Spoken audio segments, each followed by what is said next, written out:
Hello everyone.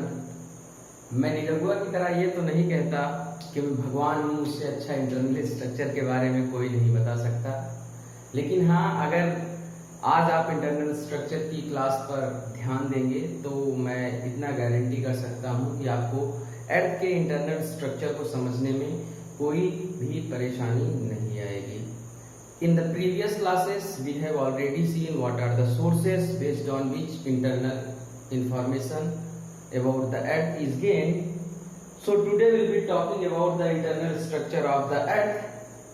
तो अगर मैं ग्लोब की बात करूं, ये हमारी पृथ्वी है एंड ये हमारा जो ऊपर का भाग है lithospheric part of the earth या सरफेस है। सरफेस से हम जैसे जैसे अंदर की तरफ जाते हैं, हमें जैसे ही हम डेप्थ में जाते हैं या डेप्थ को स्टडी करते हैं, वी सी डिफरेंट पैटर्न्स और different layers on various depths. अलग अलग डेप्थ पर हम अलग अलग तरीके की परतें और उनकी अलग अलग प्रॉपर्टीज देखते जाते हैं। जो ये हमारी सरफेस है, सरफेस का मतलब 0 किलोमीटर। 0 किलोमीटर से जैसे जैसे ही हम अंदर की तरफ जाते हैं, तो यहाँ पर आप इस पिक्चर में देख सकते हैं कि ये जो हम 0 से अंदर की तरफ जैसे जैसे जाते हैं, वैसे वैसे हमें अलग अलग लेयर्स मिलती जाती हैं और उनकी अलग अलग अपनी प्रॉपर्टीज होती हैं। पिछली क्लास में मैंने आपसे डिस्कस किया था कि जो अर्थ की लेयर्स हैं वो 3 भागों में विभाजित की जाती हैं। Layers of the earth is divided into crust, mental and core. उसमें से जो क्रस्ट, मेंटल और कोर हैं वो फिर से दो भागों में विभाजित की जाती हैं। That means the crust is again divided into upper crust and lower crust, mental is divided into upper mantle and lower mental, and the core is divided into outer core and inner core. तो हम देख सकते हैं कि ये crust, mental, core again दो भागों में विभाजित करी गई हैं।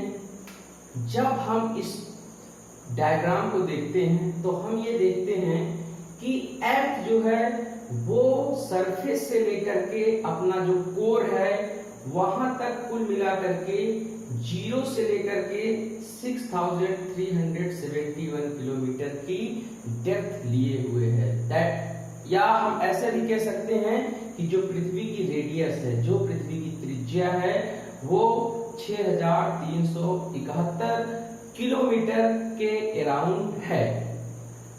मैंने पहले भी बात करी थी कि जो कंप्लीट इंफॉर्मेशन है अभी तक अर्थ के बारे में, that is based on the studies of seismic waves. So seismic waves के आधार पर उसके इंटरनल स्ट्रक्चर के बारे में हमें अभी तक जो जानकारी है। यहां पर मैंने ये जो लाइनें बनाई हैं लाल कलर की, आप देख सकते हैं, these are indicating the seismic waves, P waves and S waves. ये पी वेव है और ये एस वेव है। मैंने पहले भी कहा था that these two waves has different properties.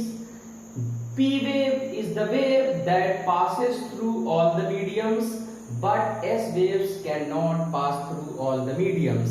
S wave सभी माध्यमों से जाकर के नहीं पास हो सकती है।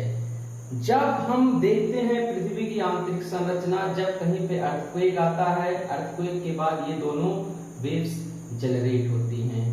उसके बाद पी वेव जो अर्थक्वेक का फोकस होता है वहां से ट्रेवल करती हुई जाती है अंदर की तरफ। इसके पाथ में डेविएशन होते हैं, बट ये कोर से भी होकर के पास हो जाती है और दूसरी साइड में रिकॉर्ड करी जाती है।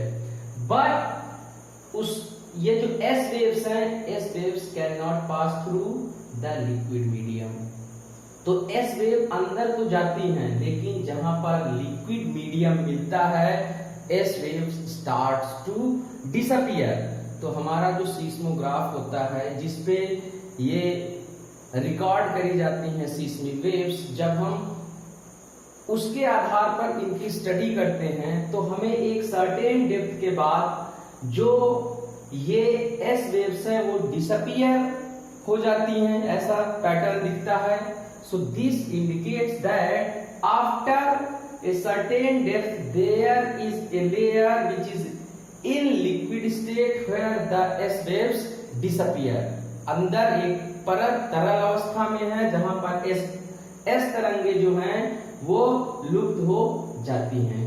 इसके आधार पर जैसे जैसे हम स्टडी करते हैं तो हम ये देखते हैं कि जो हमारी पृथ्वी है उसमें बाहर से अंदर की तरफ जो डेंसिटी है वो भी इंक्रीज होती जाती है, घनत्व इंक्रीज होता जाता है, जो ये इंडिकेट करता है कि जो हमारी पृथ्वी है वो अंदर की तरफ और सॉलिड होती गई है।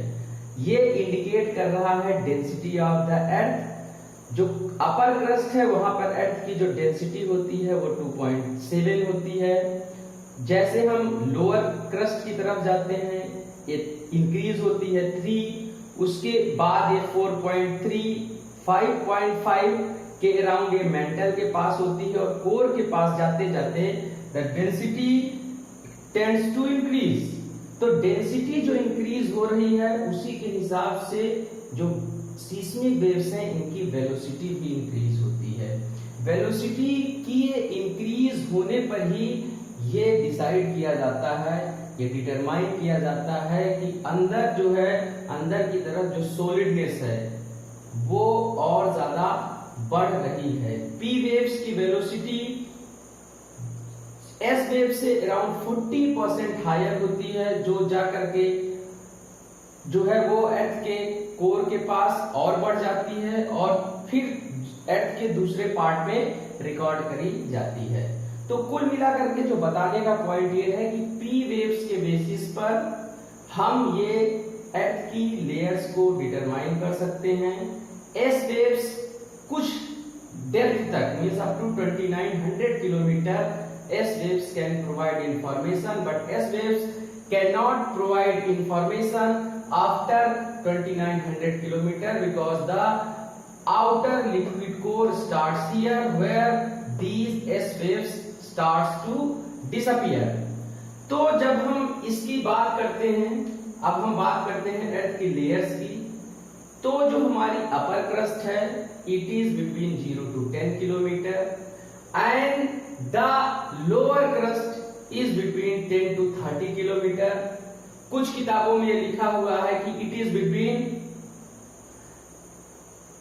10 to 35 किलोमीटर, कुछ में थोड़ा सा इसकी डेप्थ और लिखी हुई है, बट ये कुल मिलाकर के जो ये डेप्थ है ये 0 से लेकर के 30 किलोमीटर के अराउंड है। तो हम इस प्रकार से यहाँ देख सकते हैं। उसके बाद जो 30 किलोमीटर है, 30 से लेकर के 2900 kilometre, between 30 to 2900 kilometre is our mantle, हमारी मेंटल इसके बीच में है। तो 30 से जब हम 700 किलोमीटर तक डेप्थ देखते हैं, इसके बीच की जो लेयर है the layer is called upper mantle. Between 700 to 2900 the layer is called lower mantle.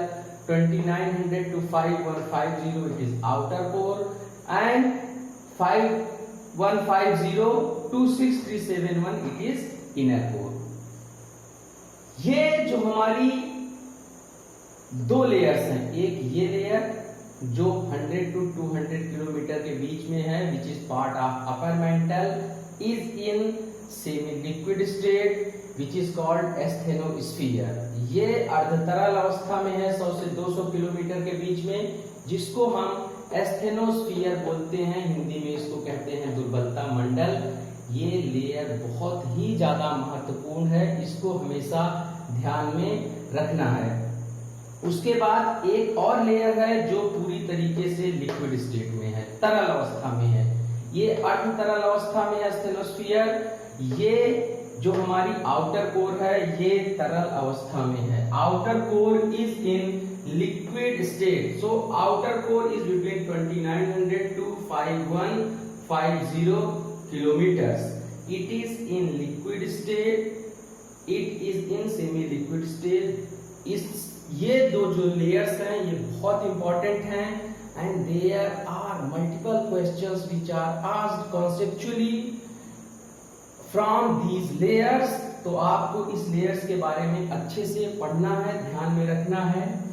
ये जो हमारी स्टेनोस्फेरिक लेयर है, ये कहा जाता है कि ये लेयर अपने साथ मैग्मेटिक मटेरियल्स को लिए हुए है। मतलब जो हमारा मैग्मा है, जो ज्वालामुखी के समय निकलने वाला पदार्थ है, वो 100 से 200 किलोमीटर के बीच में एस्थेनोस्फीयर में संवहनीय तरंगों, कन्वेक्शनल करंट्स, संवहनीय तरंगों के रूप में ऐसे तैरता रहता है। जहां पर इसको वीक रॉक्स मिलती हैं, वहां पर या जहां पर इसको फॉल्ट्स मिलते हैं, गैप मिलते हैं, वहां पर ये चट्टानों को तोड़ करके पृथ्वी के बाहर निकल आता है और वॉल्केनिक इरप्शंस होते हैं। अब प्रश्न ये उठता है कि ये जो लेयर है 100 से 200 किलोमीटर में, जो कि अपर मेंटल का पार्ट है, why this layer is in semi liquid state. तो बहुत सारे ज्योग्राफर्स ये कहते हैं कि there are nuclear materials which are present in this zone. यहां पर न्यूक्लियर मटेरियल प्रेजेंट है, जो न्यूक्लियर मटेरियल यहां पर इसको गर्म रखते हैं। उसी की प्रेजेंस के कारण से जो radio active DK of materials होता है, उसके कारण से ये लेयर जो होती है वो अर्धतरल अवस्था में है। तो यहां से भी आपको क्वेश्चंस जो है वो मिल सकते हैं। ये जो लेयर होती है, ये सारे वॉल्केनिक इवेंट्स के लिए रिस्पॉन्सिबल लेयर है। इसका बहुत ज्यादा इंपॉर्टेंस है। आगे की क्लासेस में जब हम प्लेट टेक्टोनिक्स पढ़ेंगे, भूविवर्तनिकी पढ़ेंगे, तो हमें इस लेयर की जो खासियत है वो समझने का मौका मिलेगा। उसी तरीके से जब ये लेयर लिक्विड है 2900 से लेकर के 5150 किलोमीटर की डेप्थ पर, तो प्रश्न है why this layer is in liquid state. तो इस लेयर के लिक्विड स्टेट में होने का जो रीजन है वो ये है कि हमारी कोर जो है वो बनी हुई है निकिल और आयरन से। Our core is found of nickel and iron. Nickel और लोहे से बनी हुई है। यहां पर जो निकिल और लोहा प्रेजेंट है, अवेलेबल है, उसके साथ साथ यहाँ पर बहुत सारी इम्प्यूरिटीज हैं। देयर आर इम्प्यूरिटीज, यहाँ पर बहुत सारी अशुद्धियां हैं, जैसे कार्बन। कार्बन के तरीके की यहाँ पर अशुद्धियां हैं जो इसमें मिली हुई हैं। ये अशुद्धियां इसका जो मेल्टिंग पॉइंट है, इसका जो गलनांक है, उसको कम कर देती हैं, जिसके कारण से जो एक्सट्रीम प्रेशर, बाहर की तरफ से जो दबाव पड़ता है, जो बाहर की तरफ से ये जो लेयर्स हैं इनके द्वारा पड़ने वाला दबाव है, वो अंदर के मटेरियल को पिघला देता है। उसकी जगह पर जो हमारी इनर कोर है, ये सबसे ज्यादा सॉलिड है, इसकी डेंसिटी सबसे ज्यादा है। यहाँ का जो मटेरियल है वो बहुत ही प्योर मटेरियल है। There are no impurities present here. तो जब ये शुद्ध है, यहाँ पर जो यहाँ पर उपस्थित मटेरियल है, उसके कारण से ये जो है इसका मेल्टिंग पॉइंट बहुत ज्यादा हाई होता है और ये लेयर मेल्ट नहीं हो पाती है।